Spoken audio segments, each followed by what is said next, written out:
always have swollen ankles or feet? Do your legs feel heavy or sluggish? There's a good chance you have mild edema in your lower legs.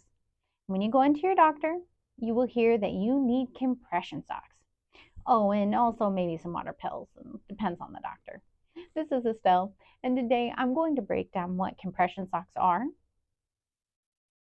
how to use them, and if it's even worth having, all from the expertise of a medical massage therapist. Hey Nova, what's up? Oh, don't worry. They know to like, follow, and subscribe. Everyone wants to empower their healing. There are several different kinds of compression socks.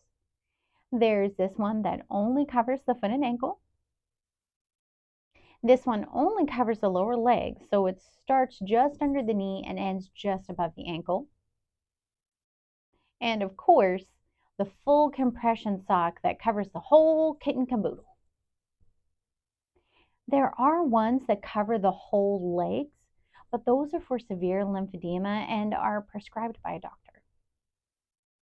They are made of stretchy and hopefully breathable fabric and made a little small. The goal is to provide even pressure to help support the circulatory system and lymph system.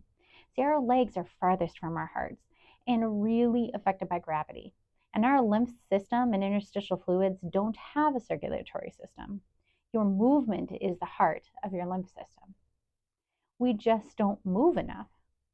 And that is causing damage to our fascia, circulatory system, and lymph system. So of course, when that becomes a symptom, you're on average 80% dysfunctional.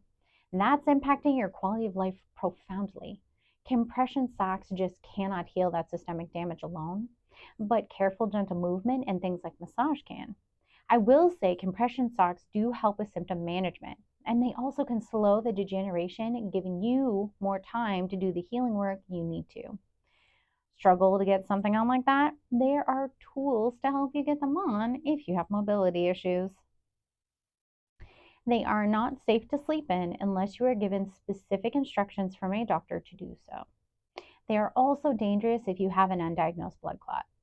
So honestly, I give these tools 2 thumbs up.